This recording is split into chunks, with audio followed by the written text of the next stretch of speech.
This call is now being recorded. Okay, good evening everyone. Good evening. तो हम class 9th के लिए math पढ़ रहे थे और इसके अंदर हम क्षेत्रमिति के कुछ महत्वपूर्ण कंसेप्ट पढ़ रहे थे। तो लास्ट क्लास में हमने कितना कर लिया था? Good evening Nikhil, good evening बच्चे। लास्ट क्लास के अंदर हमने पढ़ लिया था बेलन का वर्ग पृष्ठ क्षेत्रफल, यानी कि हमने बेलन के बारे में पढ़ा था कि बेलन एक ऐसी आकृति होती है जिसके अंदर एक वक्र आयत होता है और क्या होता है, हमारे पास में दो हमारे वृत्त होते हैं और इन दोनों ही वृत्तों को बेलन का आधार कहा जाता है। ये हमने पढ़ लिया था और हम जानते हैं कि बेलन का जो वर्ग पृष्ठ क्षेत्रफल होता है इसका एक सूत्र होता है, यानी कि हम कहेंगे जो इसका सूत्र होता है वो कितना होता है आपको, सर 2 गुणा पाई गुणा आर गुणा एच, जहां पर आर क्या है बेलन की त्रिज्या और एच क्या है बेलन की ऊंचाई। ये होता है बेलन का वर्ग पृष्ठ क्षेत्रफल। आप जानते हो कि 2 का मान तो 2 ही रहेगा, गुणा पाई का मान कितना होता है 22/7। और अगर हमें बेलन की त्रिज्या और ऊंचाई का मान, अगर हमें बेलन की त्रिज्या और ऊंचाई का मान मिल जाए तो हम क्या कर सकते हैं, बेलन का वर्ग पृष्ठ क्षेत्रफल निकाल सकते हैं।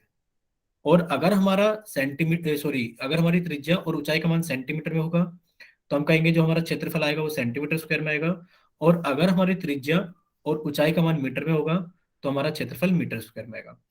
बेलन का कुल पृष्ठ क्षेत्रफल यानी कि वर्ग पृष्ठ क्षेत्रफल में तो सिर्फ इस चीज की बात की जाती है, जो ग्लास का, अगर हम अपनी रसोई में से गिलास लेकर आए रसोई घर में से, तो जिस हिस्से को हम पकड़ते हैं वो हिस्सा वर्ग पृष्ठ क्षेत्रफल कहलाता है। और अगर उसके अंदर दोनों ही वृत्त का क्षेत्रफल जोड़ दिया जाए, यानी कि अगर वर्ग पृष्ठ क्षेत्रफल में आप कहोगे सर वक्र पृष्ठ क्षेत्रफल में अगर वक्र पृष्ठ क्षेत्रफल में अगर हम दोनों ही आधार का क्षेत्रफल जोड़ दें, दोनों ही आधार के वृत्तों का क्षेत्रफल जोड़ दें, तो हमारा क्या कहलाएगा, वो ये बन जाएगा हमारा संपूर्ण या फिर कुल पृष्ठ क्षेत्रफल। और ये कितना हो जाएगा 2πr/h तो होता है वर्ग पृष्ठ क्षेत्रफल प्लस 2πr²। देख रहे हो आप कि 2πr यहाँ पर भी है 2πr यहाँ पर भी है, तो आप कहोगे सर 2πr तो कॉमन निकल गया और बचा कितना हमारे पास में सर, इधर से h और इधर से r, यानी कि हमारे पास में बचा h+r। यानी कि ये सूत्र होता है हमारे पास में कुल या संपूर्ण पृष्ठ क्षेत्रफल सिलेंडर का। ठीक है, तो चलिए, यानी कि बेलन का कुल पृष्ठ क्षेत्रफल या संपूर्ण पृष्ठ क्षेत्रफल का सूत्र होता है। अब हम चलते हैं थोड़ा सा आगे कि सबसे पहले आप लोगों के सामने आ गया है एक रिकॉल टेस्ट, आप इसको रिवाइज कर लीजिए सूत्र को। स्क्रीन पे लिखे हुए दोनों सूत्र वर्ग पृष्ठ क्षेत्रफल और संपूर्ण पृष्ठ क्षेत्रफल के। चलिए, अब आप लोगों के सामने एक सवाल आ गया रिकॉल टेस्ट। तो सबसे पहले हम क्या कर देते हैं, सभी का चैट सेक्शन बंद कर देते हैं। अब आप इस सवाल को अच्छे से पढ़ना और हल करने के लिए जब आप हल कर लो तो आप बच्चे पोल सेक्शन के अंदर जाके वोट करना। तो जो रिकॉल टेस्ट है वो हमने पोल सेक्शन के अंदर रख दिया है। आपसे पूछा गया है रिकॉल टेस्ट के अंदर क्या चीज पूछी गई है, एक बेलनाकार, यानी कि आपको पता है एक बेलनाकार, बेलन को सिलेंडर बोलते हैं, एक बेलनाकार खिलौना जिसकी ऊंचाई 25 सेंटीमीटर है और आधार का परिमाप 20 पाई सेंटीमीटर है। यानी कि आपने एक बेलनाकार खिलौना बनाना है, आप जानते हो इसकी ऊंचाई हमें दे दी गई है कितनी, 25 सेंटीमीटर। और इस बार हमें इसकी त्रिज्या नहीं दी गई है बेलन की त्रिज्या, इस बार बेलन के आधार का परिमाप दिया गया है। कितना दिया गया परिमाप हमें, सर हमें परिमाप दिया गया है 20 पाई। कितना दिया गया परिमाप, आपको सर परिमाप दिया गया है हमको 20 पाई। पूछा गया है कि बताइए इस खिलौने के बनाने के लिए कितने वर्ग सेंटीमीटर प्लास्टिक की आवश्यकता होगी। यानी कि आपसे पूछा गया है कि ये खिलौना कितने सेंटीमीटर स्क्वायर प्लास्टिक में बनकर तैयार हो जाएगा। तो आप जानते हो कि अगर हमें इसका परिमाप दिया गया है, यानी कि आधार का परिमाप दिया गया है, तो आधार क्या होता है, आधार एक वृत्त होता है और आप जानते हो जो वृत्त का परिमाप होता है उसको हम वृत्त की परिधि बोलते हैं। तो हमें वृत्त की परिधि का मान दिया गया है कि जो वृत्त की परिधि है, वृत्त की परिधि ये हमें कितनी दे दी गई है, आपको सर 20 पाई। यहां से हम वृत्त की परिधि से वृत्त की त्रिज्या r निकाल सकते हैं और वृत्त की त्रिज्या r निकालने के बाद में हमें बताना है कि एक खिलौना कितने वर्ग सेंटीमीटर की प्लास्टिक में बन जाएगा। तो आप बता सकते हो। तो आप सभी बच्चे क्या कीजिए, इसको जल्दी से हमने आपको हिंट दे दिए कि आपको क्या करना है, वृत्त की परिधि से वृत्त की त्रिज्या r निकालनी है। जब आपके पास में r और h का मान आ जाएगा तब आपको बताना है कि इस खिलौने को बनाने के लिए आपने कितने वर्ग सेंटीमीटर प्लास्टिक का इस्तेमाल किया होगा। ठीक है, चलिए आप सभी बच्चे इसको जल्दी से हल करें और हल करने के बाद में पोल सेक्शन के अंदर वोट करें। सभी बच्चे इसको जल्दी से हल करेंगे। अभी 5:38 हो रही है, 5:40 तक का, यानी कि 2 मिनट का आप लोगों के पास में पूरा टाइम है। तो पर आपको पढ़ने के बाद पहले इसको समझना है अच्छे से, फिर इसको हल करना है, उसके बाद ही पोल सेक्शन के अंदर वोट करना है। या फिर आपको चैट सेक्शन ऑन किया जाएगा तो उसके अंदर अपना ऑप्शन भेजना है, पर कोई तुक्का लगा के नहीं भेजेगा।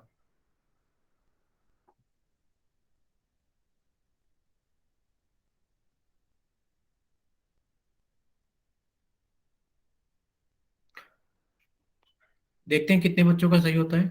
सभी बच्चे उसको जल्दी से हल करने की कोशिश करेंगे कि आपको हिंट थोड़ी सी दे दी गई है किस तरीके से काम करना है, तो आप इसको जल्दी से हल करें और हल करने के बाद में पोल सेक्शन के अंदर वोट करें।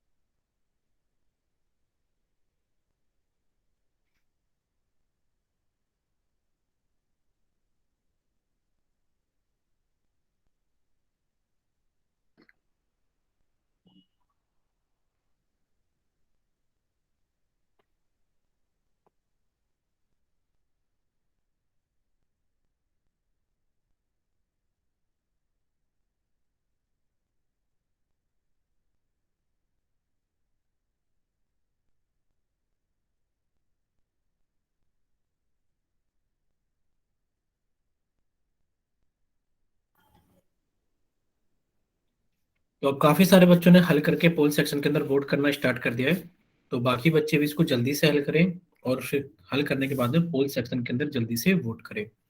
अब आप लोगों के पास में आखिरी 20 सेकंड है, क्योंकि 5 बज करके 40 मिनट हो गए हैं। तो आप लोग इसको जल्दी से हल कीजिए और हल करने के बाद में जल्दी से पोल सेक्शन के अंदर वोट कीजिए।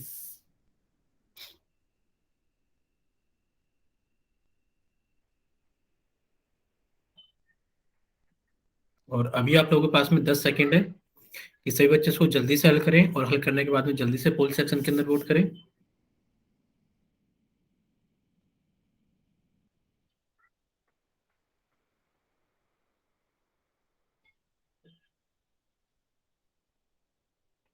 और अभी आप लोगों के पास में आखिरी 5 सेकंड है। 5, 4, 3, 2, 1। चलिए अब आप लोगों का पोल सेक्शन एंड किया जाता है और अब आप लोगों का चैट सेक्शन ऑन किया जाता है। तो जिन बच्चों के पास में पोल ऑप्शन नहीं आता है या फिर जो बच्चे किसी वजह से पोल सेक्शन के अंदर आंसर नहीं कर पाए थे, वो जल्दी से जाइए चैट सेक्शन में और अपनी तरफ से सही आंसर भेजिए कि कौन सा आंसर आप लोगों की तरफ से सही है। ठीक है, विनय का आ गया है, निखिल का आ गया है, धर्मवीर के नाम से जिस बच्चे ने क्लास ज्वाइन की उनका आ गया है, कोमल कुमारी के नाम से। ठीक है, चलिए काफी सारे बच्चों का आंसर आ गया है। अब सभी बच्चे सामने देखेंगे स्क्रीन पर, कोई भी बच्चा टाइप नहीं करेगा।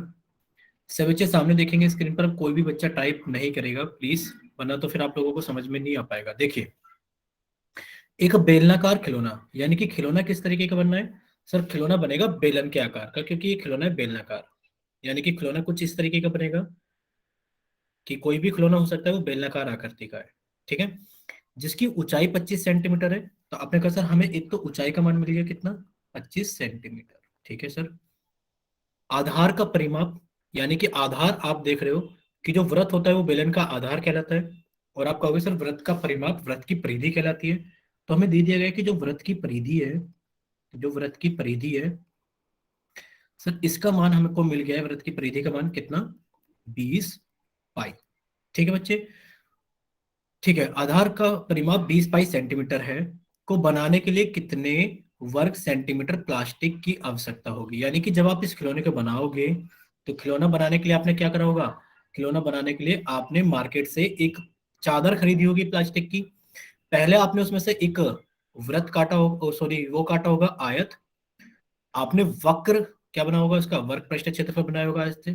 फिर आपने दो वृत्त काटे होंगे, एक आपने ऊपर चिपकाया होगा और एक नीचे चिपकाया होगा, क्योंकि खिलौना क्या होता है, बंद होगा। तो आप कहोगे सर ठीक है, यानी कि हमें कितनी प्लास्टिक की जरूरत पड़ी, ये तो हम निकाल देंगे संपूर्ण पृष्ठीय क्षेत्रफल से।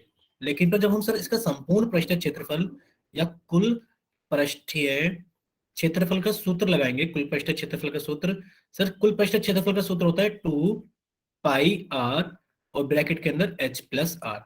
जब हम इनका मान भरने लगे, सर टू का मान पता है, सर पाई का मान पता है हमें 22/7 होता है, पर पाई का मान अभी नहीं रख रहे, हम रख देंगे बाद में। सर आर का मान सबसे ज्यादा जरूरी है जो हमें नहीं पता है। एच का मान पता है 14 रख देंगे, पर सर फिर से हमें आर का मान नहीं पता।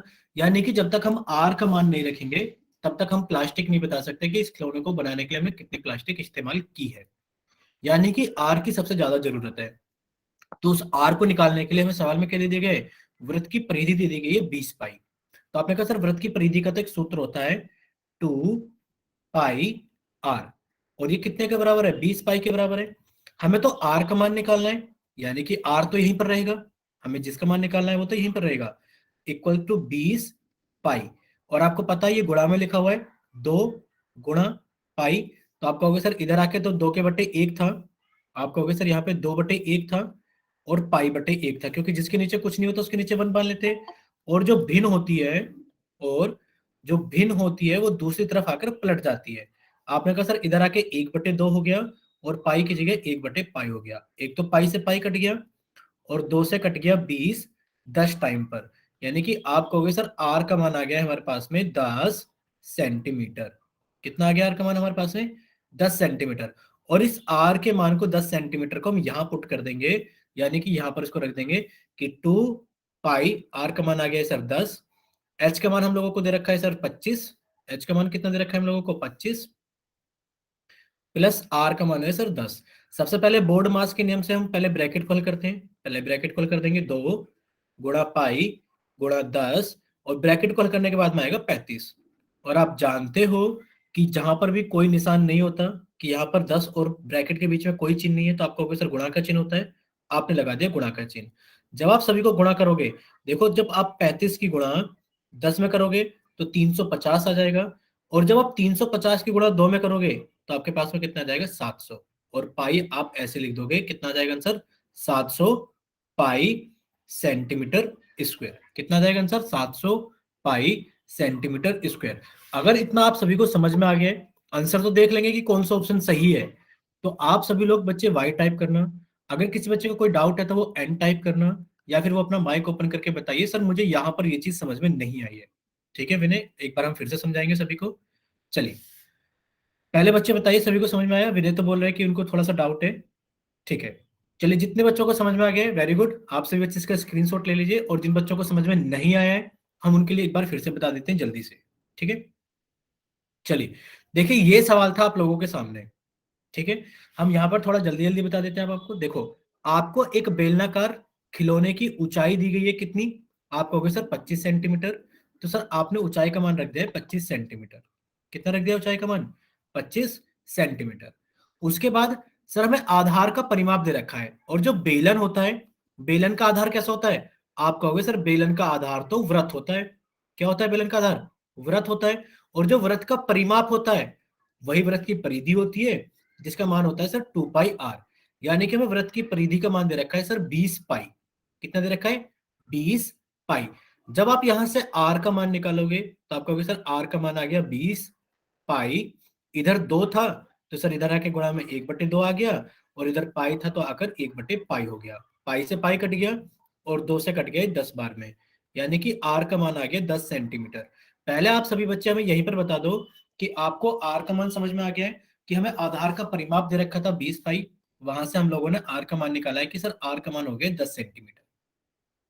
ठीक है, सभी को समझ आ गया, वेरी गुड। तो हमने कह दिया सर बेलनाकार जो खिलौना उसकी ऊंचाई तो 25 सेंटीमीटर है, और सर जो उसकी त्रिज्या है वो हमारे पास में आ गई है 10 सेंटीमीटर।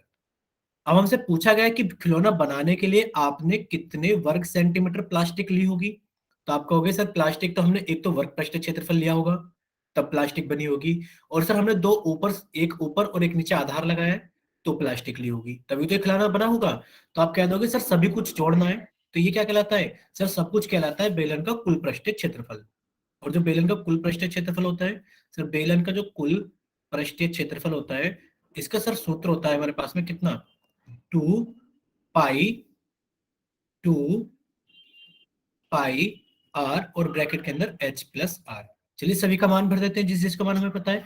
हम देख पा रहे हैं कि ऑप्शन में पाई ही आएगा सभी में, देखो इसमें भी पाई है इसमें भी पाई है, तो हम पाई का मान पहले रख ही नहीं रहे। हमने कहा सर 2 का मान 2 हो गया, सर पाई का मान पाई हो गया, सर आर का मान अभी निकाला है 10 हो गया, H plus are, sir H का मान 25 दे रखा है, और सर आर का मान 10 हो गया। और आप जानते हो पहले ब्रैकेट को हल किया जाता है, तो सर ये ब्रैकेट में तो 25 और 10 कितना हो गया, 35 हो गया। कितना हो गया है, 35 हो गया है। तो जब इसको आगे और हल करेंगे, सर ये हो गया 10 दूनी 20 पाई गुणा, सर ब्रैकेट में आ गया 35, और जब आप इसको मल्टीप्लाई करोगे 35 दूनी कितना होता है बच्चे 70, और एक 0 20 की आ गई, यानी कि आपका हो गया 700 पाई। अब आप बताइए बच्चे, सभी को समझ में आया? इतना सभी को समझ में आ गया है?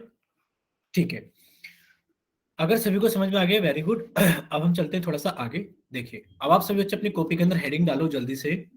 आज हम एक नया टॉपिक स्टार्ट करेंगे, वो अभी तक हमने नहीं पढ़ा है, यानी कि आज हम पढ़ेंगे वॉल्यूम, यानी कि आयतन के बारे में। और हम फिर पढ़ेंगे यूनिट्स ऑफ वॉल्यूम, यानी कि आयतन की इकाइयां। जैसे कि आपने लंबाई की इकाइयां पढ़ी थी सर, लंबाई को मीटर में नापा जाता है। मीटर में क्या नापा जाता है, पूरा टेबल आपको बताया था, किलोमीटर, हेक्टोमीटर, डेकामीटर, फिर आपको बताया था मीटर, फिर आपको बताया गया था डेसीमीटर, फिर आपको बताया गया था सेंटीमीटर, फिर आपको बताया गया था मिलीमीटर। यानी कि पूरा टेबल आपको बताया गया था कि लंबाई को नापने के लिए ये हमारे पास में इकाइयां होती है। इसी तरीके से आज हम सीखेंगे आयतन की इकाइयां, कि आयतन को किन किन इकाइयों में नापा जाता है, फिर उनका रूपांतरण, यानी कि उनको एक इकाई से दूसरी इकाई में कैसे बदलते हैं। जैसे कि आपने सीखा था मीटर से सेंटीमीटर में कैसे जाते हैं, या फिर आपने सीखा था कि किलोमीटर से मीटर में कैसे जाते हैं। तो हम इनका भी रूपांतरण सीखेंगे आज। किनका रूपांतरण? जो हमारी इकाइयां होंगी आयतन की इकाइयां, हम उनका भी रूपांतरण सीखेंगे, और हम आयतन के बारे में भी सीखेंगे। तो सभी बच्चे आज कॉपी के अंदर हेडिंग लगा लो जल्दी से, कि आज हम पढ़ेंगे आयतन यानी कि वॉल्यूम के बारे में, आयतन की इकाइयों के बारे में, और उनके रूपांतरण के बारे में। ठीक है, चलिए देखो आयतन क्या होता है। सबसे पहले हम आयतन के बारे में जान लेते हैं कि आयतन क्या होता है। ठोस वस्तु के द्वारा घेरे गए स्थान को, यानी कि जो ठोस वस्तु होती है वो कुछ स्थान घेर लेती है, तो उसने जितना भी स्थान घेर लिया उसी की माप को उस वस्तु का आयतन कहते हैं। उसी के माप को, यानी कि जो उसने स्थान घेर लिया है उसी के माप को उस वस्तु का क्या कहते हैं, आयतन कहते हैं। अब जैसे कि आप सोच रहे होंगे सर, अगर हमने मेज के ऊपर एक ठोस वस्तु जो कि हमारी किताब है, अगर वो रख दी, तो क्या सर वो भी कुछ स्थान घेरती है? आप कहोगे हाँ सर वो स्थान घेरती है। लेकिन पर जब आपने किताब को रखा होगा, एक बार किताब को रख के देख लेते हैं, कि मान लेते हैं ये आपकी एनसीईआरटी की ही किताब है, क्लास 9 एनसीईआरटी की ही आप लोगों की किताब है। तो जब आपने इस किताब को रखा होगा मेज पर, तो इसने कितना स्थान घेरा होगा देखते हैं। देखिए बुक आपको कुछ ऐसी दिखाई देती है क्योंकि इसकी कुछ मोटाई होती है, तो हमने इसको कुछ इस तरीके से बना दिया है कि आपको कुछ मोटाई दिखाई दे, यानी कि आपको कुछ पेजेस दिखाई दे रहे हैं बुक के।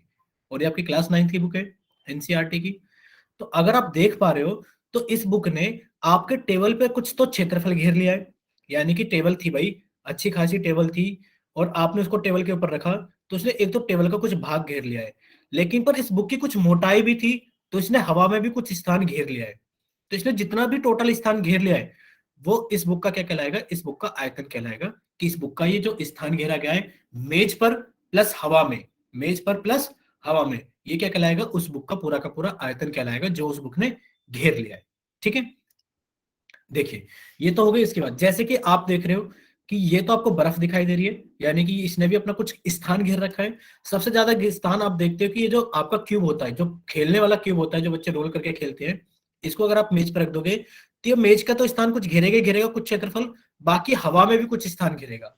यानी कि जितना भी स्थान घेर लेगा पूरा, उसी की माप को आप क्या कह दोगे, इसका आयतन कह दोगे। क्या कह दोगे, इस क्यूब का आयतन। इसी तरीके से आपकी बॉल है, यानी कि ये बॉल है। अब आप कहोगे सर जो बॉल होती है वो हमारी स्फीयर, यानी कि वो कैसी होती है हमारे पास में, वो गोला होती है। क्या होती है, गोला। एक शेप के बारे में आप पढ़ोगे, गोला के बारे में, स्फीयर जिसे इंग्लिश में बोलते हैं। ठीक है, तो वृत्त से अलग होती है, यानी कि कुछ स्थान घेरती है, इसके अंदर हवा भरी जा सकती है, इसके अंदर पानी भरा जा सकता है। तो आप कहोगे हाँ सर इसने जितना भी स्थान घेर लिया है वो क्या कहलाएगा, उसकी माप। आप कहोगे सर उसकी माप वस्तु का आयतन कहलाएगी, कि हाँ इसका कुछ आयतन है क्योंकि इसने कुछ स्थान को घेर लिया है। या फिर आप आयतन की एक और परिभाषा बताई थी हमने आपको, आयतन क्या होता है, जिनके अंदर आप कुछ भर सको। अगर ये अंदर से ठोस है, अगर ये अंदर से ठोस है, तो आप इसके अंदर हवा और पानी नहीं भर सकते। यानी कि इसके अंदर से क्या है, यानी कि इसने पूरा का पूरा स्थान घेर रखा है, वही इसका आयतन कहलाएगा। हाँ लेकिन पर अगर ये खोखले होते, जैसे कि आपका कमरा खोखला होता है, तो आप कमरे के अंदर चले जाते हो, हवा पानी भी जा सकता है, तो उस कमरे के अंदर भरे जाने वाले हवा या भरी जाने वाली पानी उसका आयतन कहलाती है। ठीक है, तो इतना आप सभी को अगर समझ में आ गया कि हाँ आयतन क्या होता है, कि एक वस्तु के द्वारा घेरा गया स्थान उसका आयतन कहलाता है। या फिर अगर वो वस्तु खोखली है तो उसके अंदर भरा गया पानी या भरी गई हवा जितना भी स्थान घेरेगी वो उसकी आयतन यानी कि वॉल्यूम कहलाएगी। ठीक है, चलिए इतना आप सभी को समझ में आ गया। ठीक है, अब चलते हैं थोड़ा सा आगे। अब आप देखिए, यानी कि जब भरने वाली बात आई, अभी सभी अच्छे सामने देखोगे, सामने स्क्रीन पर आपको दो वर्डों के अंदर अंतर भी समझ में आएगा कि क्या होता है। देखो, किसी ठोस वस्तु के द्वारा घेरे गए स्थान को उस वस्तु का आयतन कहते हैं। और देखो, जब हमने अंदर भरने की बात की कि कमरा खाली होता है, आप कमरे के अंदर चले जाते हो, या फिर कमरे के अंदर आप हवा पानी भर सकते हो, तो उसी को क्या कहते हैं? देखो, वो आयतन ही होता है, लेकिन पर उसका दूसरा नाम भी होता है। यदि कोई वस्तु या रिक्त या खोखला है, यदि कोई वस्तु रिक्त या फिर खोखली है, तो उसके अभ्यंतर भरे जाने वाला द्रव, हवा या पानी, उसकी धारिता यानी कि उसकी कैपेसिटी कहलाती है। ठीक है, आयतन भी वही चीज होती है और उसकी कैपेसिटी यानी कि धारिता भी वही चीज होती है। बस थोड़ा सा फर्क ये होता है कि जो आयतन होता है वो घेर लिया जाने वाला स्थान होता है, जैसे कि आपकी किताब ने या फिर जो आपका क्यूब होता है पासा, उसने कुछ स्थान घेर लिया है। अगर आपने उसको टेबल पे रखा तो टेबल का कुछ क्षेत्रफल प्लस हवा में कुछ स्थान घेर लिया है, तो टोटल मिलाकर उसने जितना भी स्थान घेर लिया है वो उसका आयतन कहलाता है। लेकिन पर अगर कोई खोखला है, जैसे कि आपका कमरा खोखला होता है, कमरे के अंदर चले जाते हो, हवा पानी भर सकते हो, तो आप उस कमरे को आयतन ना कहकर आप उस कमरे की कैपेसिटी यानी कि धारिता कहते हो कि ये अपने अंदर इतनी चीजों को भर सकता है, ये इसकी धारिता है। और जबकि दोनों की इकाइयां क्या होती है? दोनों की इकाइयां समान होती है। समान का मतलब है कि दोनों ही इकाइयां यानी कि दोनों को एक ही इकाई के अंदर नापा जाता है। ठीक है, चलिए, इतना समझ में आ गया? Very good. जैसे कि आप यहाँ एग्जाम्पल देख पा रहे हो कि ये एक हमारे पास में डब्बा है। अब इस डब्बे का कुछ ना कुछ क्या है? धारिता है, क्योंकि इसके अंदर आप कुछ भर सकते हो, और अंदर भरे वाले चीजों को आप क्या कहते हो? धारिता कहते हो, जिस भी डब्बे के अंदर, बॉक्स के अंदर आप भर रहे हो। इसी तरीके से आप बीकर देख रहे हो, तो ये बीकर की धारिता हो जाएगी जब आप इसको पूरा भर दोगे। और ये आप जग देख रहे हो, जैसे कि आप घर के अंदर इस्तेमाल भी करते हो, तो ये जग की धारिता, क्योंकि आप इसके अंदर कुछ भर रहे हो। तो जो भी चीज इसके अंदर भरी गई है ये आयतन ही होता है, पर इसको अंदर भरे जाने की वजह से आप क्या कहते हो? उसको धारिता यानी कि कैपेसिटी ऑफ द जग कहते हो। ठीक है, चलिए, इतना समझ में आ गया? Very good. ये तो हो गया हमारे पास में एग्जाम्पल की धारिता क्या चीज होती है और आयतन क्या चीज होती है। सबसे बड़ी चीज है कि आप यहाँ पर एक लीटर लिखा देख रहे हो। क्या लिखा देख रहे हो? एक लीटर। क्या लिखा देख रहे हो आप इमेज में? एक लीटर। यानी कि एक नया वर्ड आ गया हमारे पास में, लीटर। अब ये क्या चीज होती है, इसको कैसे, इकाइयों को कैसे हम इनको बदलते हैं एक दूसरे में, वो चीजें सीखना ज्यादा जरूरी है। ठीक है, देखिए, आप एक चीज देखिए सबसे पहले कि जो आयतन होता है वो आयतन का मान सदैव घन मात्रक यानी कि क्यूबिक मीटर्स के साथ लिखा जाता है, जैसे कि सेंटीमीटर क्यूब, मीटर क्यूब। आप सब बच्चे टाइप करना बंद करेंगे प्लीज, और सब बच्चे सामने देखेंगे स्क्रीन पर। सभी को समझ में आ गया? Very good. अभी कोई बच्चा टाइप नहीं करेगा, वरना तो फिर आपको समझ में नहीं आएगा, क्योंकि अब आप क्या पढ़ोगे? अब आप इनके मात्रक के बारे में सीखोगे, यानी कि इनकी इकाइयों के बारे में सीखोगे, और फिर उनका रूपांतरण भी सीखना है हम लोगों को। ठीक है, आप कह रहे हो कि सर जो आयतन होता है, जो आयतन होता है वो सदैव घन मात्रक यानी कि वो क्यूबिक यूनिट के साथ लिखा जाता है, जैसे कि सेंटीमीटर क्यूब, मिलीमीटर क्यूब। तो फिर से ये लीटर क्या लिखा हुआ है भाई? यानी कि जो आयतन है, अभी आपने थोड़ा सा फर्क देखा था आयतन में और धारिता में। यानी कि जो आयतन होता है वो आयतन तो हमेशा सेंटीमीटर क्यूब, मिलीमीटर क्यूब, कुछ इन्हीं चीजों में आता है। अब आप कहोगे सर सेंटीमीटर तो सुना सुना लग रहा है, सर मिलीमीटर भी सुना सुना लग रहा है, क्योंकि सेंटीमीटर, मिलीमीटर आपने सुना था कि ये लंबाई के मात्रक होते हैं। किसके मात्रक होते हैं? लंबाई के मात्रक होते हैं। ये किसके मात्रक होते हैं? लंबाई के मात्रक। लेकिन पर सर लंबाई तो कुछ नापी जाती है, तो फिर इसका सर भरने वाली चीजों से क्या मतलब है? भरने वाली चीजों से क्या ताल्लुक है? यानी कि कहीं ना कहीं इनका रिलेशन होता है। जैसे कि आप एक चीज समझना कि आपके घर पे जो बच्चे 12 जो होदी होती है नहाने के लिए जाते हैं खेतों के अंदर, तो आप देखोगे सर वो कुछ लंबी होती है, कुछ चौड़ी होती है, और सर वो कुछ गहरी भी होती है। लेकिन पर उसके अंदर पानी भर दिया जाता है। लेकिन पर पानी तो लीटर में नापा जाता है सर, लेकिन पर ये लंबाई, चौड़ाई और ऊंचाई जो नापी जाती है सर, ये तो सेंटीमीटर में, या फिर मिलीमीटर में, या फिर किलोमीटर में, या फिर मीटर में, या फिर फुट में नापी जाती है। यानी कि इसके अंदर कुछ ना कुछ तो संबंध होता है कि धारिता के बीच में और लंबाइयों के बीच में कुछ ना कुछ तो संबंध होता है। आज हमें उनको तो कुछ अच्छे से जानना है। ठीक है, यानी कि इसके अंदर कुछ पानी आया है सर, वो लीटर में आएगा, लेकिन पर इसको तो नापने के लिए हम क्या इस्तेमाल करते हैं? सेंटीमीटर, मीटर, किलोमीटर या फुट, इस तरीके की चीजें। ठीक है, तो आज हम इन सब चीजों के बारे में क्या पढ़ेंगे? संबंध पढ़ेंगे कि कैसे इन दोनों को एक दूसरे से कन्वर्ट करते हैं, एक इकाई से दूसरी इकाई के अंदर। ठीक है, चलिए, अभी कोई भी बच्चा टाइप नहीं करेगा, हम चलते हैं थोड़ा सा आगे कि जल्दी जल्दी पढ़ते हैं। देखो, आयतन का जो मान होता है वो सदैव घन मात्रक यानी कि क्यूबिक यूनिट्स के साथ लिखा जाता है, जैसे कि सेंटीमीटर क्यूब, मिलीमीटर क्यूब। इसका मतलब ये है कि जब आपने अपनी किताब रखी, प्लीज कोई बच्चा टाइप नहीं करेगा वरना तो हम चैट सेक्शन बंद कर देंगे। देखिए, आपने कहा सर ये एक किताब थी, इस किताब की जो लंबाई होगी सर वो कुछ सेंटीमीटर में होगी, होगी, ठीक है। आपने कहा सर इस किताब की जो चौड़ाई होगी सर वो भी कुछ सेंटीमीटर में होगी, क्योंकि हम इसको भी फीटे से नाप सकते हैं स्केल से। और जो सर इसकी कुछ मोटाई जो होगी सर वो भी हम फीटे से नाप सकते हैं, वो भी सेंटीमीटर में होगी। यानी कि इसके अंदर सर 3 विमाएं हैं, लंबाई, चौड़ाई और ऊंचाई। अगर हम ये चीज देखें कि इसने कितना स्थान घेरा होगा, यानी कि स्थान जो उसने घेरा होगा हम उसको सेंटीमीटर, सेंटीमीटर, सेंटीमीटर, यानी कि तीनों विमाओं के साथ में ही तो बताएंगे। जैसे कि आपने कहा जो क्षेत्रफल होता है कि अगर हमारी लंबाई सेंटीमीटर में है तो क्षेत्रफल सेंटीमीटर स्क्वायर में होगा, होगा कि नहीं होगा। अगर हमारी लंबाई मीटर में है तो सर क्षेत्रफल मीटर स्क्वायर में होगा। इसी तरीके से आप आज याद कर लो, क्या याद करना है आज के लिए, याद करना है, बाकी हम सीखेंगे कि सर अगर हमारी किसी भी थ्री डी शेप की जो विमाएं हैं, जैसे कि हमारा घन हो गया सर, जैसे कि हमारा घनाभ हो गया, अगर इनकी जो भुजाएं सेंटीमीटर में है, तो सर इनका आयतन सेंटीमीटर क्यूब में आएगा। और अगर इनकी भुजाएं मीटर में है तो सर हमारा आयतन मीटर क्यूब में आएगा। तो फिलहाल आज अभी के लिए याद कर लो कि जो आयतन आएगा, जैसे कि क्षेत्रफल सेंटीमीटर स्क्वायर में आता है या मीटर स्क्वायर में आता है, इसी तरीके से आयतन सेंटीमीटर क्यूब और मीटर क्यूब में आता है, ठीक है। वो हम समझेंगे अगली क्लास में कि क्यों इस सेंटीमीटर क्यूब को बोला जा रहा है या मीटर क्यूब को बोला जा रहा है, ठीक है। चलिए, ये तो समझ में आ गया कि ये सेंटीमीटर क्यूब और मिलीमीटर क्यूब क्यों लिखा हुआ है, क्योंकि आप जानते हो कि तीनों विमाएं हैं सर। क्षेत्रफल दो विमाओं से मिलकर बना होता है तो हम कह देंगे क्षेत्रफल हमेशा सेंटीमीटर स्क्वायर में आता है। लेकिन पर जो आयतन होता है सर तीन विमाओं से मिलकर बना होता है तो हम कह देंगे आयतन हमेशा सेंटीमीटर क्यूब या फिर मिलीमीटर क्यूब में आता है, ठीक है। इतना सभी को समझ में आ गया होगा आयतन के बारे में। अब हम बात करेंगे इसकी, क्योंकि हमें जग दिखाई दे रहा है, इसके अंदर पानी भरा गया है, तो इसको बोली जाएगी धारिता। क्या बोला जाएगा इसको? धारिता। अब हम थोड़ा सा धारिता के बारे में पढ़ेंगे कि धारिता क्या होती है। जैसे कि आयतन की जो इकाइयां हैं, जैसे कि आयतन की जो इकाइयां हैं, अभी अभी हमने बताया कि सर जो आयतन होगा वो घन मिलीमीटर यानी कि मिलीमीटर क्यूब में हो सकता है, घन सेंटीमीटर यानी कि सेंटीमीटर क्यूब में हो सकता है, घन मीटर यानी कि मीटर क्यूब में हो सकता है। और जो बड़े बड़े खेत होते हैं उनके आयतन, यानी कि जो खेतों के अंदर वर्षा का पानी भर दिया जाता है, आप देखते हुए ज्योग्राफी यानी कि आपकी भूगोल में सवाल आते हैं, तो जब हम आयतन की बात करते हैं क्या ये मिलीमीटर क्यूब, सेंटीमीटर क्यूब और मीटर क्यूब में होता है? नहीं सर, ये किलोमीटर क्यूब में भी निकाला जा सकता है, कि जब बड़े क्षेत्रफल की बात की जाएगी तो वहां किलोमीटर क्यूब ही चलेगा, ठीक है। चलिए, इतना देख लेंगे। अब चलते हैं थोड़ा सा आगे कि सर धारिता क्या होती है। यानी कि आयतन तो समझ में आ गया कि जो हवा में घेरा गया स्थान है इस बक्से के द्वारा, वो उसकी धारिता कहलाएगी। लेकिन सॉरी, वो उसका आयतन कहलाएगी। धारिता क्या होती है? जो चीज अंदर भरी जाती है।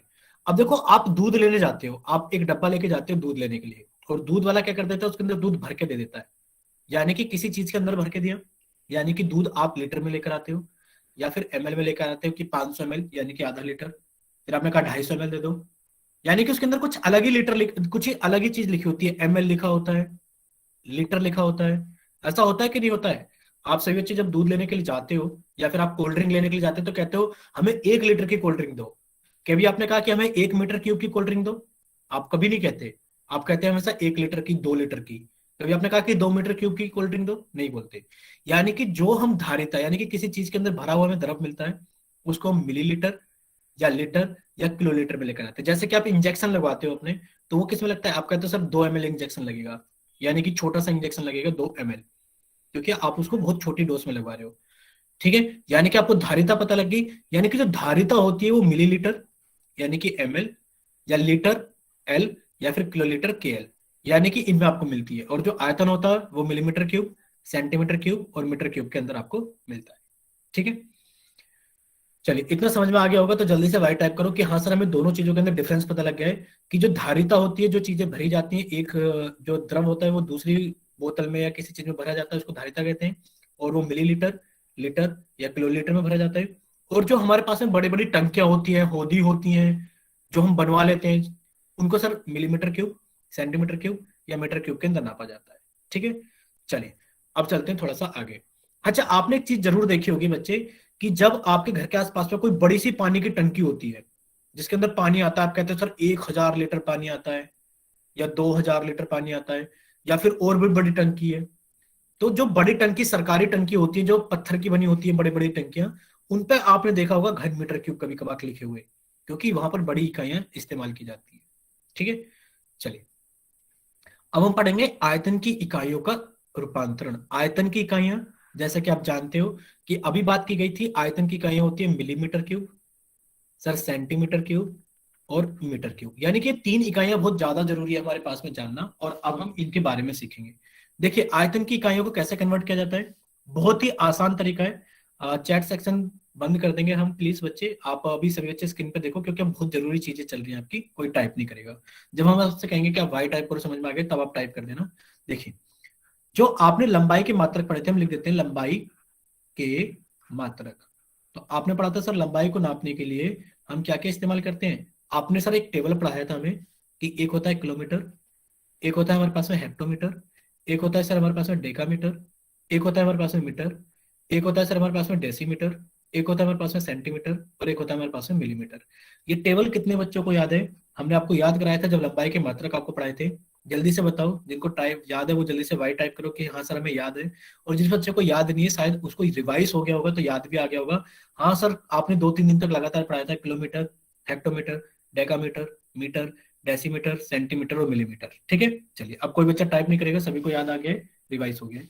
चलिए अब आगे चलते हैं। देखिए आप कहोगे सर ये तो लंबाई के मात्रक थे, सर आपने हमें क्षेत्रफल के मात्रक के बारे में बताया था। क्षेत्रफल की मात्रक कैसे, सर आपने सभी के ऊपर स्क्वायर लगा दिया था, किलोमीटर स्क्वायर, हेक्टोमीटर का स्क्वायर, डेकामीटर का स्क्वायर, मीटर का स्क्वायर, डेसीमीटर का स्क्वायर, सेंटीमीटर का स्क्वायर, मिलीमीटर का स्क्वायर, क्योंकि क्षेत्रफल में हमेशा वर्ग लिखा जाता है, सेंटीमीटर स्क्वायर, मिलीमीटर स्क्वायर, ये आप जानते हो। और अगर आज हम बात करें आयतन की, तो सर आप आयतन के जो मात्रक के बारे में लिखोगे या फिर आयतन की जो इकाई के बारे में लिखोगे, आयतन की जो इकाइयां होगी सर वो kilometre cube, hectometre cube, decametre cube, metre cube. ये तो ये अच्छा नहीं, माइक ये बंद, दे फॉर्म के इन साइड में करते कर दे बस, वर्षा, ये कर दे, कट डालो प्लीज अपने माइक। दो। हाँ बस वर्षा कुमारी के नाम से जिस बच्चे ने क्लास ज्वाइन की है, प्लीज वो अपना माइक बंद रखो, वरना आपको क्लास से बाहर से निकाल देंगे, क्लास से बाहर। प्लीज देखो सभी बच्चे अपना माइक बंद रखेंगे, सभी बच्चे अब सामने देखेंगे स्क्रीन पर। देखिए तो अब हम आयतन की अगर इकाइयों के बारे में सीखेंगे। आयतन की इकाई की जो मात्रक है kilometre cube, hectometre cube, decametre cube, metre cube, decimetre cube, centimetre cube और मिलीमीटर क्यूब होंगे। अगर इतना आप सभी को समझ में आ गया है तो जल्दी से वाई टाइप करो कि हाँ सर सभी चीजें एक ही चीज से मिली है। यानी कि अगर हमने लंबाई की इकाई यार लेकिन लंबाई की इकाई सीख ली, किलोमीटर, हेक्टोमीटर, डेकामीटर, तो क्षेत्रफल की बात की जाएगी तो इस सभी में स्क्वायर लग जाएगा। और अगर हमारे पास में आयतन की इकाइयों की बात की जाएगी तो सर सभी में क्यूब लग जाएगा। ठीक है, इतना समझ में आ गया। ठीक है, चलिए ये तो हो गई लंबाई की इकाइयां, सॉरी मात्रक नहीं, इसको इकाइयां ही बोलते हैं कि लंबाई इनमें नापी जाती है, इकाइयां। इसी तरीके से क्षेत्रफल की इकाइयां हैं, इकाइयां, और इसी तरीके से आयतन की इकाइयां कहलाएगी, क्योंकि इनमें इकाइयां, इनमें नापा जाएगा आयतन। ठीक है, चलिए अगर आप इतना समझ गए तो आप हमें बताइए कि जब हमने किलोमीटर से, अब आप हमें बताइए कि सर हमने ये चीज पढ़ी थी कि ये तो टेबल हमें याद हो गया कि किलोमीटर होता है, हेक्टोमीटर होता है, डेकामीटर होता है, हमारे पास में सर मीटर होता है, डेसीमीटर होता है, सेंटीमीटर होता है, मिलीमीटर होता है। तो आपको इतना भी याद होगा बच्चे कि जब हम मीटर से सेंटीमीटर में जाते हैं, तो क्योंकि आप मीटर से सेंटीमीटर में जा रहे हो तो एक दो कैप, यानी कि आप कहोगे सर 1 मीटर बराबर 100 सेंटीमीटर। यानी कि आप आगे जाते वक्त आप गुणा करते हो और पीछे आते वक्त आप उसी नंबर से भाग करते हो। इतना याद है सभी को? अगर याद है तो जल्दी से वाई टाइप करो कि सर हमें याद है कि मीटर से जब हम सेंटीमीटर में जाएंगे तो सर हम 100 से गुणा करेंगे, और जब हम सेंटीमीटर से मीटर में आएंगे तो हम 100 से भाग करेंगे। चलिए इतना सभी को याद है। इसी तरीके से, क्योंकि हम गैप गिन लेते हैं, इसी तरीके से हमने आपको बताया था मीटर स्क्वायर, फिर हमने बताया था सेंटीमीटर स्क्वायर और मिलीमीटर स्क्वायर। यानी कि जब आप मीटर स्क्वायर से सर सेंटीमीटर स्क्वायर में जाओगे तो देखो आपने कहा सर मीटर से सेंटीमीटर में जाते हैं तो 100 से गुणा करते हैं, तो हम सर 100 से गुणा नहीं करेंगे, 100 के वर्ग यानी कि 10,000 से गुणा करेंगे, क्योंकि सर वर्ग लग गया है।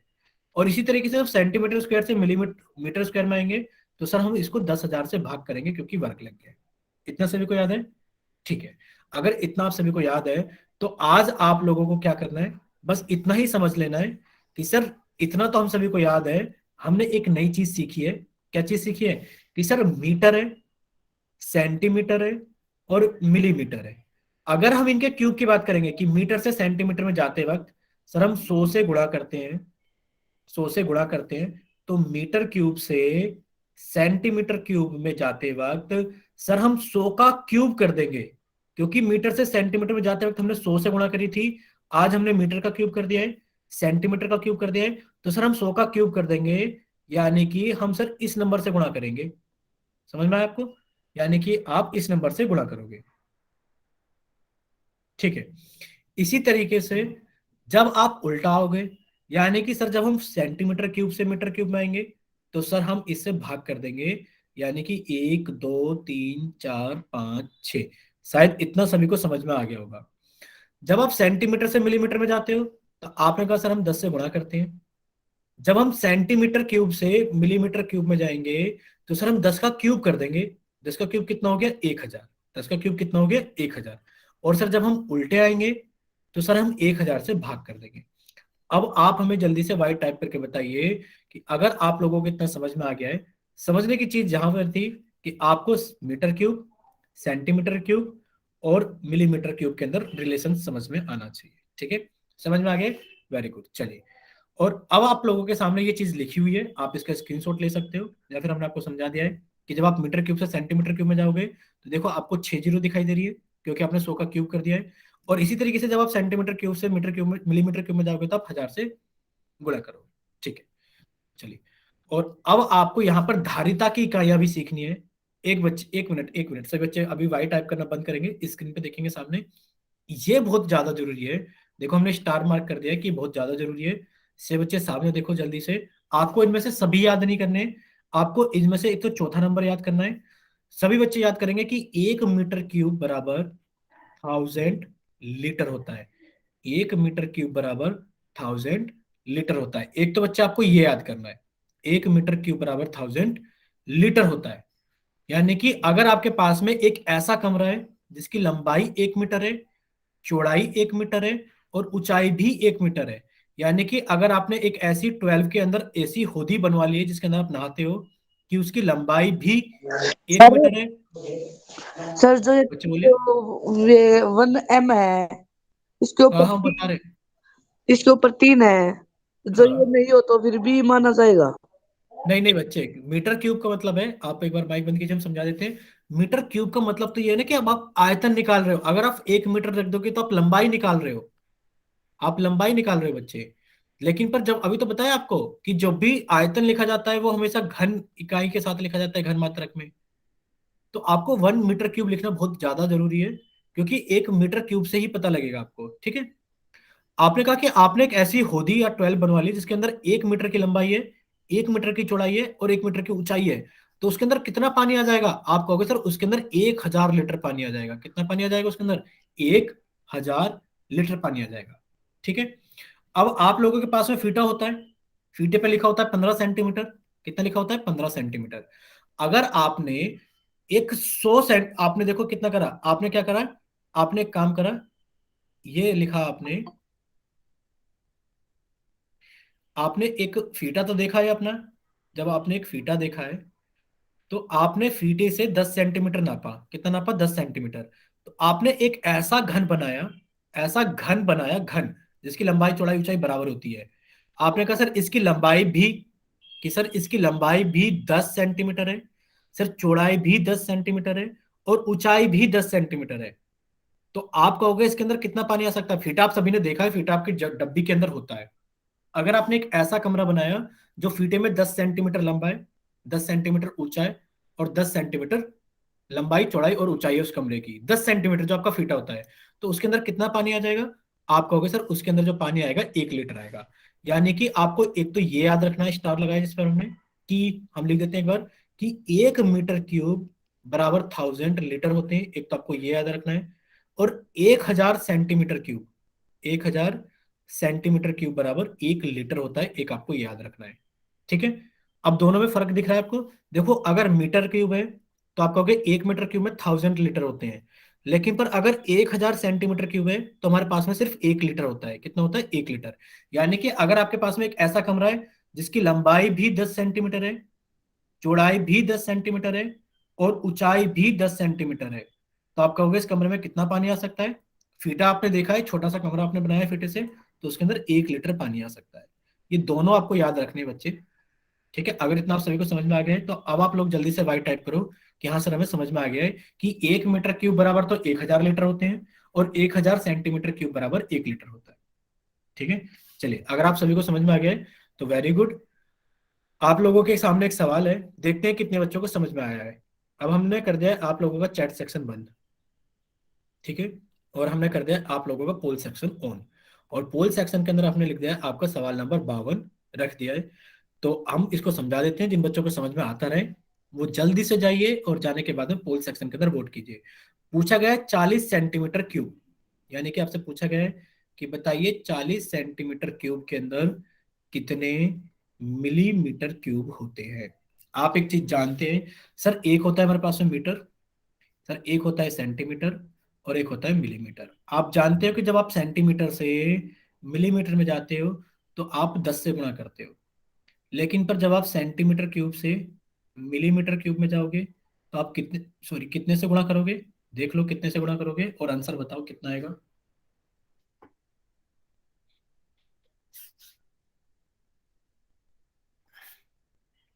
सभी बच्चे इसको जल्दी से हल करेंगे क्योंकि आसान सा सवाल है, और हल करने के बाद में जल्दी से पोल सेक्शन के अंदर वोट करेंगे।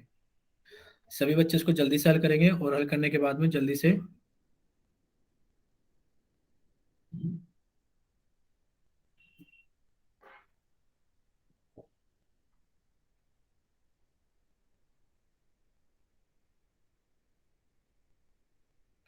चलिए, सभी बच्चे जल्दी से हल करेंगे और हल करने के बाद में जल्दी से पोल सेक्शन के अंदर वोट करेंगे।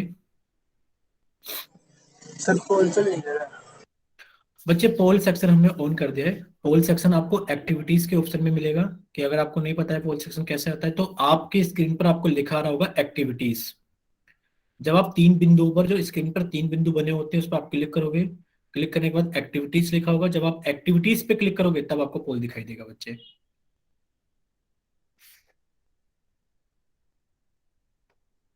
चलिए, अब आप लोगों के पास में आखिरी 20 सेकंड है क्योंकि बहुत ही आसान सवाल है और काफी सारे बच्चों ने हल करके पोल सेक्शन के अंदर वोट भी कर दिया है। तो अब आप लोगों के पास में आखिरी 20 सेकंड है कि जिन बच्चों के पास में पोल ऑप्शन आ रहा है वो उसको जल्दी से हल करें और पोल सेक्शन के अंदर वोट करें। कोई बच्चा कुछ बोल रहा था, बताइए बच्चे क्या बोल रहे थे? सर आ गया सर। ठीक है ठीक है ठीक है सचिन, आप कीजिए वोट। तो अब आप लोगों के पास में आखिरी 10 सेकंड है कि जल्दी से हल करें और हल करने के बाद में पोल सेक्शन के अंदर वोट करें। और अब आप लोगों के पास में आखिरी 5 सेकंड है। 5, बच्चे माइक बंद सभी का। 5, 4, 3, 2, 1। चलिए, अब आप लोगों को पोल सेक्शन बंद किया जाता है, और जिन बच्चों के पास में पोल सेक्शन नहीं आता है वो बच्चे जल्दी से जाइए चैट सेक्शन में, या फिर जो बच्चे किसी वजह से पोल सेक्शन के अंदर आंसर नहीं कर पाए थे, हमने चैट सेक्शन ऑन कर दिया है, अब वो अपनी तरफ से सही आंसर भेज सकते हैं कि आपकी तरफ से कौन सा ऑप्शन सही है। ठीक है, निखिल का आ गया, विनय का, अक्षय का। ठीक है, अब सभी बच्चे सामने देखेंगे, काफी सारे बच्चों का आ गया है, तो सभी बच्चे सामने देखेंगे। कोई भी बच्चा आप टाइप नहीं करेगा चैट सेक्शन में प्लीज, हम समझा देते हैं।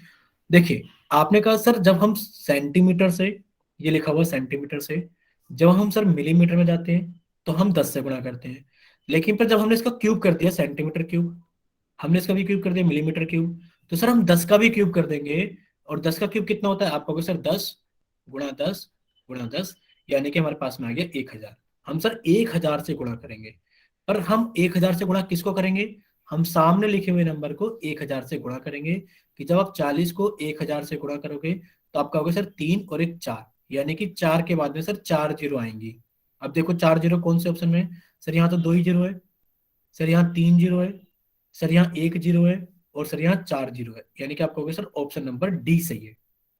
अगर आप सभी को इतना समझ में आ गया है कि हाँ इसका ऑप्शन डी सही है, तो आप लोग जल्दी से वाई टाइप करो कि हाँ सर हमें पता लग गया है कि इसका ऑप्शन डी सही है। अगर किसी बच्चे का कोई डाउट है तो वो एन टाइप करे, या फिर वो अपना माइक ओपन करके भी बोल सकते हैं। बहुत ही आसान था, क्योंकि जब आप सेंटीमीटर क्यूब से मिलीमीटर क्यूब में जाओगे तो आप 1000 से गुणा कर दोगे। 1000 से गुणा किसे करोगे? सामने लिखे हुए नंबर को कर दोगे। ठीक है, चलिए, अब क्वेश्चन नंबर 53 आप लोगों के सामने है कि आप इसको हल करें और हल करने के बाद में आप इसको पोल सेक्शन के अंदर वोट करें। हमने आपका कर दिया चैट सेक्शन बंद, वजह आपको पता है कि पहले से बच्चे हल करेंगे और हल करने के बाद में वो पोल सेक्शन में जाएंगे और पोल सेक्शन में आपको प्रश्न नंबर 53 मिलेगा कि आप उसको हल करें। हम एक बार फिर भी बता दे रहे हैं आपको कि इसमें कितनी जीरोस हैं, शायद आपको ना दिखाई दे रही हो फोन के अंदर। देखो 3, 2 5, 2 7, 2 9, यानी कि 3 के बाद में 9 जीरो लिखा हुआ है।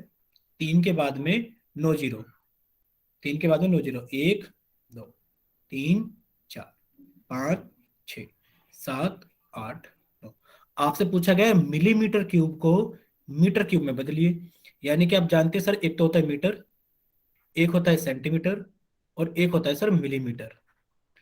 तो जब हम सर इससे इसमें जाते हैं तो 100 से गुणा करते हैं और इससे इसमें जाते हैं तो 10 से गुणा करते हैं, यानी कि टोटल हो गया सर 1000।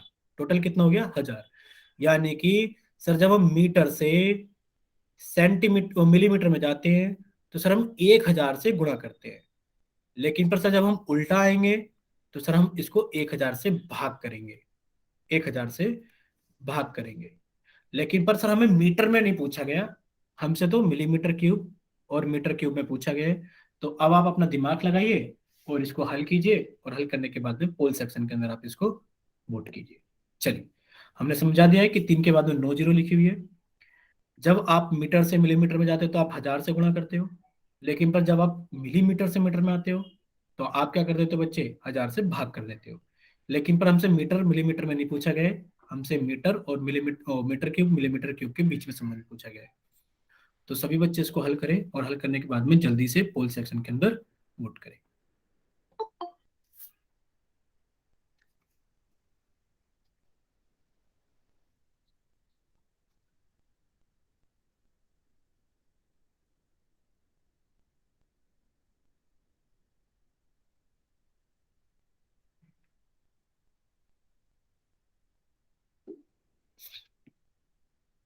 चलिए, बच्चों ने पोल सेक्शन के अंदर वोट करना शुरू कर दिया है, तो बाकी बच्चे भी क्या कीजिए, पोल सेक्शन के अंदर वोट कीजिए जल्दी से।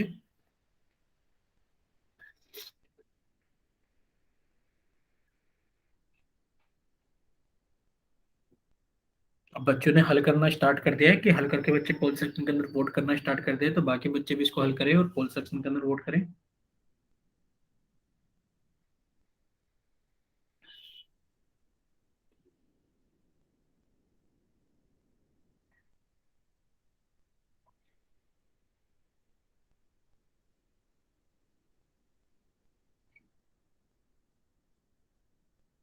चलिए, काफी सारे बच्चों ने हल करके पोल सेक्शन के अंदर वोट कर दिया है, तो बाकी बच्चे भी इसको जल्दी से हल करें और हल करने के बाद में पोल सेक्शन के अंदर वोट करें।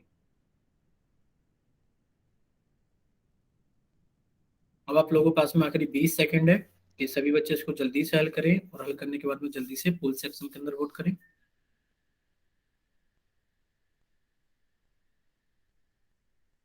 और अब आप लोगों के पास में आखिरी 10 सेकंड है, और सभी बच्चे अपना ऑप्शन भी याद रखेंगे कि उन्होंने क्या ऑप्शन वोट किया है, ताकि आप लोगों को जो समझ में आ जाए तो पता भी लगे कि आप लोगों ने गलत किया है सही किया है। चलिए, अब आप लोगों के पास में आखिरी 5 सेकंड है। 5 4 3 2 1। चलिए, आप लोगों का पोल सेक्शन एंड किया जाता है और आप लोगों का चैट सेक्शन ऑन किया जाता है। तो जिन बच्चों के पास में पोल ऑप्शन नहीं आता है या फिर बच्चे किसी वजह से पोल सेक्शन के अंदर आंसर नहीं कर पाए हैं, तो बच्चे जल्दी से जाइए चैट सेक्शन में और अपनी तरफ से सही आंसर भेजिए कि आपकी तरफ से कौन सा ऑप्शन सही है। विनय का आ गया है, निखिल का आ गया है, अक्षय का आ गया है, धर्मवीर के नाम से जिस बच्चे ने क्लास ज्वाइन की उनका भी आ गया है, नवदीप पुनिया का, ठीक है, वरुण का भी आ गया है। चलिए, अब सभी बच्चे सामने देखेंगे स्क्रीन पर। अब सभी बच्चे सामने देखेंगे स्क्रीन पर। अब कोई भी बच्चा टाइप नहीं करेगा। देखो, बहुत ही आसान सवाल था, पता नहीं आपने कैसे गड़बड़ कर दिया है। देखिए, 3 के पीछे सर 9 जीरो लिखी हुई है, हमने लिख दिया पहले 3 के पीछे 9 जीरो। 3 1 2 3 4 5 6 7 8 9।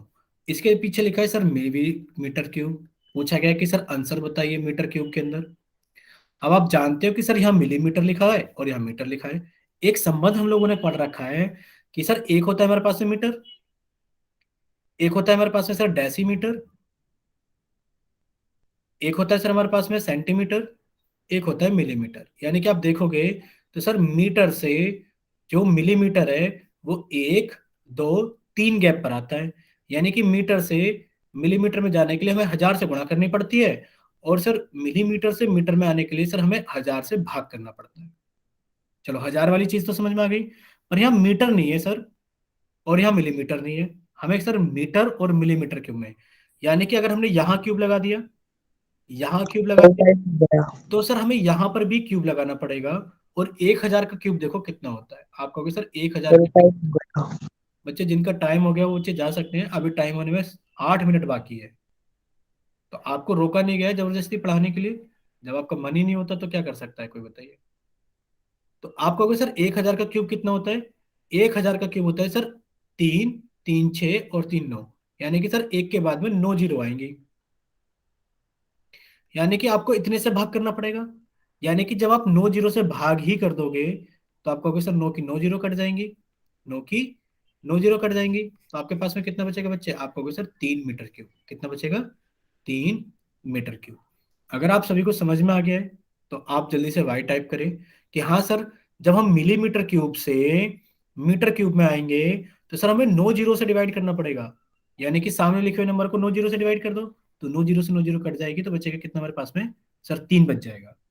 ठीक है, यानी कि आप कहोगे सर इसका ऑप्शन ए सही है, 3 मीटर क्यूब। चलिए, अगर इतना सभी को समझ में आ गया है तो अब लोग आप सामने देखिए प्रश्न नंबर 54 आप लोगों के सामने, जिसमें पूछा गया है कि बताइए 40 मीटर क्यूब में, पहले हम आप लोगों का चैट सेक्शन बंद कर देते हैं वरना तो आप आंसर भेजना शुरू कर दोगे। तो चैट सेक्शन आप लोगों का बंद कर दिया गया है, और पोल सेक्शन आप लोगों का, पोल सेक्शन के अंदर 54 नंबर प्रश्न रख दिया गया है। अब आप समझते रहें और जा जाके पोल सेक्शन के अंदर आंसर करते रहें। देखो दिया गया है कि 40 मीटर क्यूब में, कि आप हमें बताइए कि सर अगर हमें 40 मीटर क्यूब दिया गया है तो बताइए 40 मीटर क्यूब में कितने लीटर, ये एल नहीं है, ये मतलब है कि बताइए कितने लीटर होते हैं। तो आप लोगों ने अभी अभी एक संबंध पढ़ा था मीटर क्यूब में कि 1 मीटर क्यूब में डैश लीटर होते हैं, अभी अभी पढ़ाया था हमने क्लास के अंदर, हम बता नहीं रहे कितने लीटर होते हैं, कि 1 मीटर क्यूब में डैश लीटर होते हैं। आपको हमने होदी का एग्जांपल लेकर बताया जब 12 की होदी होती है। तो आप हमें बताइए 1 मीटर क्यूब में सर अगर डैश लीटर होते हैं तो सर इसके आगे अगर 40 लिखा है यानी कि 40 मीटर क्यूब में, सर यहाँ पर भी हम 40 से गुणा करके बता देंगे कि सर इतने लीटर होते हैं। तो अगर आपको 1 मीटर क्यूब में डैश लीटर होते हैं याद है, तो सर आप दोनों तरफ 40 से गुणा करके बता दोगे कि हमारे पास में इतने लीटर होंगे। चलिए देखते हैं कितने बच्चों का आंसर आएगा। ठीक है, बच्चों ने समझकर हल भी करना शुरू कर दिया है और पोल सेक्शन के अंदर वोट भी करना शुरू कर दिया है। तो सभी बच्चे इसको जल्दी से हल कीजिए और पोल सेक्शन के अंदर वोट कीजिए। सर चैट सेक्शन खोल दो। बच्चे चैट सेक्शन पर सभी खोलेंगे, ज्यादा टाइम नहीं देंगे इस सवाल के लिए, हम 20 ही सेकंड दे रहे हैं आप लोगों को क्योंकि बहुत ही ज्यादा आसान है और आपको गुणा भाग सब सिखाए गए हैं। जब आपको लंबाई के बारे में सिखाया गया था, लंबाई के मात्रक को एक इकाई से दूसरी इकाई में कैसे बदलते हैं, जब आपको क्षेत्रफल के बारे में सिखाया गया था, सब कुछ सिखाया गया था। चलिए, अब आप लोगों के पास में सिर्फ 10 सेकंड है आखिरी, कि 10 सेकंड में आप सभी बच्चे इसको हल कीजिए और पोल सेक्शन के अंदर वोट कीजिए जल्दी से। और अब आप लोगों के पास में आखिरी 5 सेकंड है, 5 4 3 2 1। चलिए, आप लोगों का पोल सेक्शन बंद किया जाता है और अब आप लोगों का चैट सेक्शन ऑन किया जाता है। तो जिन बच्चों के पास में पोल ऑप्शन नहीं आता है या फिर जो बच्चे आंसर नहीं कर पाए थे वो जल्दी से जाइए चैट सेक्शन के अंदर। ठीक है, विनय का आ गया है, अक्षय का आ गया है, ठीक है, धर्मवीर के नाम से जिस बच्चे ने क्लास ज्वाइन की सभी का आंसर आ गया। चलिए, अब सभी बच्चे सामने देखेंगे, भाई आप 1 जीरो की बहुत गड़बड़ करते हो। देखो कितना आसान था, अभी अभी बताया था कि सर 1 मीटर क्यूब में 1000 लीटर होते हैं, यानी कि 1000 लीटर होते हैं। खुदी का एग्जाम्पल लेके बताया था कि अगर एक खुदी ऐसी हो 1 मीटर लंबी है, 1 मीटर चौड़ी है, 1 मीटर ऊंची, तो आप उसके अंदर 1000 लीटर पानी भर सकते हो, बताया था। यानी कि आप कहोगे सर 1 मीटर क्यूब में 1000 लीटर होते हैं। अब से पूछा गया 40 मीटर क्यूब में, तो सर आपने इधर से 40 से गुणा करिए तो 40 मीटर क्यूब हो गया, तो सर आप इधर भी 40 से गुणा कर दो। जब आप 40 से गुणा करोगे तो 3 और 1 4, सर 4 के पीछे 4 जीरो आएंगी, 4 के पीछे 4 जीरो, तो आपने लिखा सर 4 के पीछे 1 2 3 4, यानी कि आपके पास में सर आंसर आएगा 40,000 लीटर। कितना आएगा, 40,000 लीटर। यानी कि ऑप्शन सी क्या होगा, आप लोगों का सही आंसर होगा। इतना समझ में आ गया है तो आप लोग जल्दी से वाई टाइप करो कि हाँ सर समझ में आ गया है कि 40,000 लीटर आंसर आएगा सर। ठीक है, चलिए, अगर इतना समझ में आ गया है तो वेरी गुड। और अब आप लोगों के सामने एक और प्रश्न है, प्रश्न नंबर 55। जल्दी से आप लोग इसको हल कीजिए। हमने आप लोगों का कर दिया चैट सेक्शन बंद, सभी को समझ में आ गया है। और अब आप लोगों के सामने प्रश्न नंबर 55 है और हमने इसको रख दिया है पोल सेक्शन के अंदर। बच्चे 2 मिनट के बाद होमवर्क देंगे हम आप लोगों को। पहले आप बच्चे इसको हल करेंगे, जब आप इसको हल करके हमें बता दोगे तब हम आपको होमवर्क देंगे। प्रश्न नंबर 55 को जल्दी से हल कीजिए। समझा देते हैं एक बार कि क्या दिया गया है इसके अंदर। आपसे पूछा गया है कि बताइए 10 लीटर को सेंटीमीटर क्यूब में बदलिए। यानी कि आपसे पूछा गया है कि बताइए 10 लीटर में कितने सेंटीमीटर क्यूब होते हैं। आपको आज ही बताया था कि 1 लीटर में डैश सेंटीमीटर क्यूब होते हैं, बताया था। जिसमें हमने लिखा था कि अगर आपने एक फीता लिया और आपने एक ऐसा क्यूब बनाया जो 10 सेंटीमीटर लंबा है, 10 सेंटीमीटर ऊंचा है और 10 सेंटीमीटर उसका ऊंचाई है, लंबाई चौड़ाई ऊंचाई, तो उस क्यूब के अंदर कितना पानी आता है? 1 लीटर। आज ही हमने आपको बताया था कि 1 लीटर के अंदर डैश सेंटीमीटर क्यूब होते हैं। तो आपसे 10 लीटर के अंदर पूछा गया है तो आप इधर भी 10 से गुणा कर देना तो 10 लीटर आ जाएगा, तो आप इधर भी 10 से गुणा कर देना तो आपका आंसर आ जाएगा। चलिए, तो आप लोगों के पास में 20 ही सेकंड है कि आप लोग इसको जल्दी से हल कीजिए, क्योंकि समझ में तो आ ही गया होगा कि 1 लीटर में कितने सेंटीमीटर क्यूब होते हैं। 1 लीटर में कितने सेंटीमीटर क्यूब होते हैं?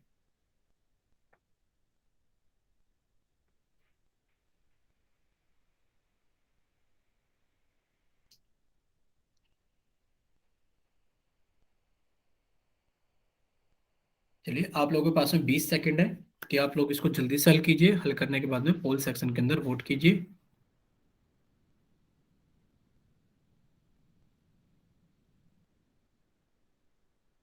सभी बच्चे इसको जल्दी से हल करेंगे और हल करने के बाद में जल्दी से पोल सेक्शन के अंदर वोट करेंगे।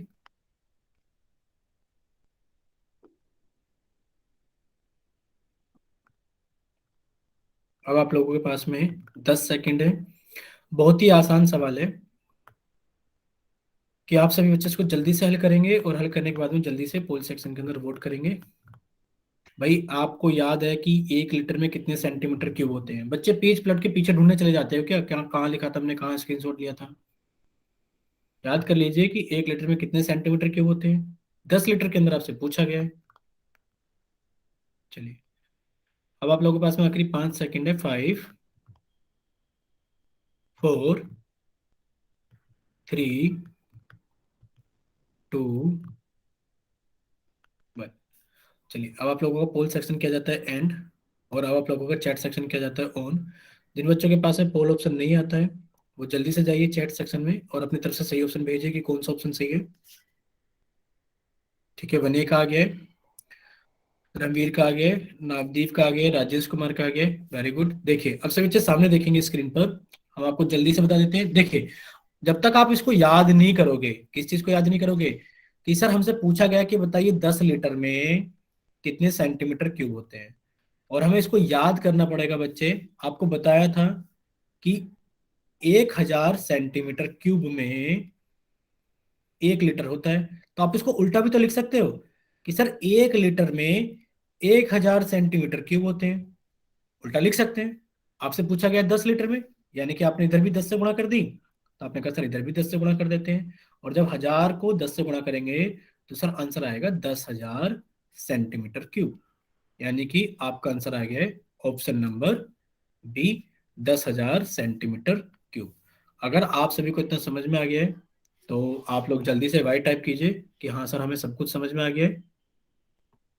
ठीक है, और जो बच्चे बात कर रहे थे होमवर्क की, तो आप लोगों का होमवर्क